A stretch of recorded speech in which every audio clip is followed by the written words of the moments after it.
Okay everyone, here is a quick video, at least hopefully quick, on how to use the Draeger baby lock, or the new baby lock.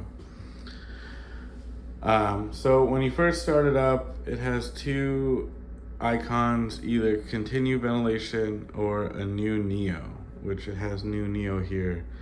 The difference between those two is really if it's going to keep all the data it had or delete it. So when you hit new Neo, it says confirmation will discharge current ventilation, and then it deletes all of the old trends and everything, which is what you want to do for a new patient. Next thing from this screen, you want to set your baby's weight, which you don't have to. It will just help you with calculations because the vent will do those kinds of things. This lung is really small, so I'm going to keep it at 1500. And then we just push our knob to accept. So anytime you're going to do something on this vent, you push your value, you turn your knob, and then to accept, you have to push the knob. As you can see, here's what's currently set for the baby. It's probably what was on the last patient settings. So we'll go here to ventilation settings. If you wanted to do O2 therapy, you push that, you have to confirm, and it changes, and you can see what it looks like there. But we don't use that, our vent, for that. We have high flows and stuff. So going back, so we'll click ventilation settings. It pops up like this, and we'll do our typical vent settings. This vent calls things, names modes a little differently than other vents that I've had. So first one, the main one that we usually use is volume guarantee. Technically, Draeger has made it a pressure control mode. So you can see up here it's PCAC, but it has a tidal volume too. So it kind of becomes like a PRVC type of mode, or VC plus, if you're used to Puritan Bennett or Servo. If I were to go over here to additional settings and go to volume guarantee and turn it off, you can see now I don't have tidal volume set. It's now just straight pressure control. We don't do that anymore in the NICUs, so we really just leave it on. Okay, so we'll start up here left to right. FiO2, real easy one. Everybody knows how that works, but you tap it, you find what you want to set, and you have to confirm. One of the things about this vent is I can't make changes to every setting and then confirm. I have to confirm one at a time. It's kind of annoying, but it's just how this one wants to work. So set my FiO2 35 because I like round numbers. Tidal volume 7.5 works for me. We can go to 8 just to change it. Then we confirm. I time, usually we run 0.35 to 0.4. I mean, there's times when you go out of that range, but really those two are the typicals. Respiratory rate, it kind of ranges. Usually when you're setting up a vent, you're starting with like 30 to 50. So we can do that. We can just set it to 40 to change something. Slope, here's our rise time. So we usually set it at 0.1. P max, this is our pop-off pressure. So at 35 is where it alarms, and it tries not to go above 35, but we all know how the vents work when they try not to go above stuff. So it has it set there, but it has an absolute like pop off at 40, which is 5 above what you set. So if you tap here, you can see it says pressure in the airway high, 40. So it will not deliver any more pressure than 40. That's its absolute cutoff. This is kind of a soft cutoff here.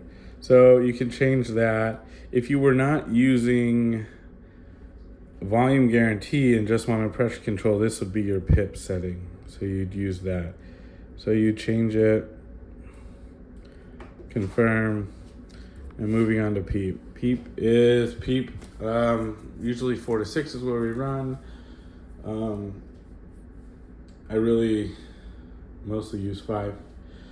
The nice things about pressures is they're pressures and not volumes, so you can use it for most patients. Real quick, back to tidal volume, because I didn't talk about how to set it. In Babyland, we like tidal volumes of 4 to 6 per kilo. Again, usually I stick with 5 because it's easier to do math with 5. But there are times when you end up going 4 or 6 or somewhere out of that range too. All right, so once you have your settings done, you come over here to start standby and you push it, and then you have to start ventilation and confirm it. That's why this is not my favorite vent. There's too many buttons. So then you pop up here and you see your graphics coming up. It takes a minute, it starts settling in, and you have all your numbers and alarms. So we'll start with that. Alarms are over here. It's this button at the top. Once you hit it, it only gives you a couple, which is kind of nice. So our first one is minute ventilation. You kind of set that to policy of your facility. Usually, like we teach students, it's 20% above and 20% below. In these kind of numbers, though, it gets really tight, so maybe a little more than 20% in the NICU.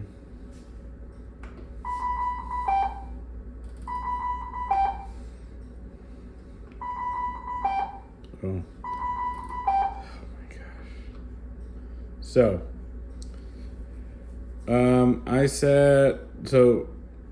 I messed up. The top one is our high value, the bottom one's our low value. So I was trying to set the high value at the low end, and that's why I got mad. So like I said, 20% is kind of tight. You can use your best judgment. Maybe like if our minute volume is 0.21, I might set 0.4. So the lower one is kind of the bigger deal in my opinion, because we set our minimums on our event. That's how little we want the baby to breathe. If they want to breathe more, good for them. So I want to set this a little tighter than I'll set the high minute ventilation. So this one might actually be closer to 20%. But like I said, these tiny numbers, it's hard. So maybe 0.15. Minute volume delay. So if you want to give it a little extra leeway, you can delay it a few seconds. This our airway pressure. So this is our setting that we set. And respiratory rate. So we can adjust that too. I don't know why this vent likes to default to lower settings. Maybe that's something Biomed can set up. But anyway, so I'll set my respiratory rate high, somewhere within reason. And you can see here in the middle, these are our current values here. You can also get those over here. Okay, so now we're done with alarms. The thing about this vent is it's kind of customizable. I don't know how to do it, but you can change all of these. So, you'll come in today and it'll look like all these values will be here, and tomorrow your tidal volume will be up here, and because therapists know how to change it, and they like it the way they do. There's a few views, so we can go to view number 2, which is our loops. They'll auto center and adjust. View 3 is just our pressure time graphic, and our peep, which is, it runs here, our average peep. So I usually keep it on this one. It seems to be the best for me, but you can stick with what you want. A couple other good things about this vent. We have our manual inspiratory hold here, so you can give breaths more often. As long as you hold it, it'll hold an inspiratory hold, so be careful, don't get distracted. But you know, instead of, if your baby's tanking, instead of taking them off and bagging, you can try this a little bit. Just give them like longer eye times and a few more breaths. Maybe that'll turn them around. Our O2 suction button, it silences alarms and will turn up your O2. What else do we have? If you want to change settings, you can tap here and change what you want. And you have to confirm. You can also go here to vent settings, which is right on alarms, and then you get this screen. So while we're here, I'll talk about some of the other modes. We've got pressure control, SIMV.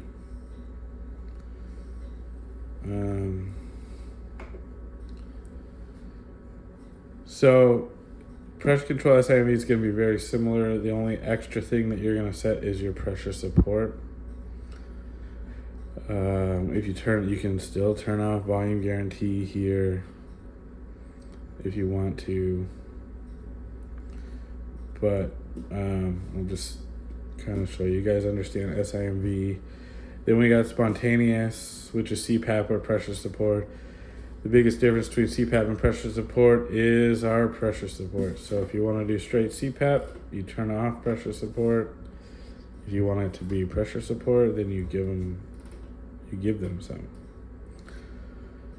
So yeah, there's that. Then you have pressure control, PSV.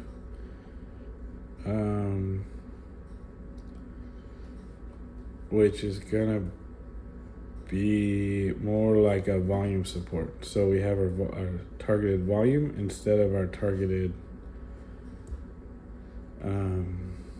pressure. See, there's no pressure support here, but we have volume control, volume support. So it's a spontaneous mode with a volume target instead of a pressure target. CMV, and then there's other modes that I'm not very familiar with.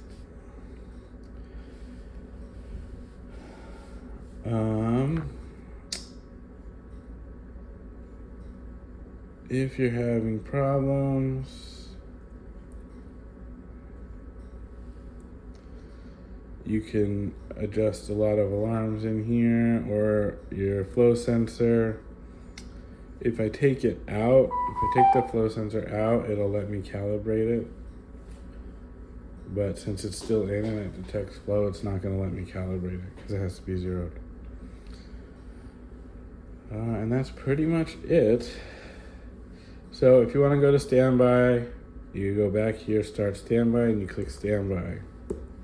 And then you have to confirm. And it beeps at you for a second. And then we're good. So I hope that helps. And I will see you guys on the next one.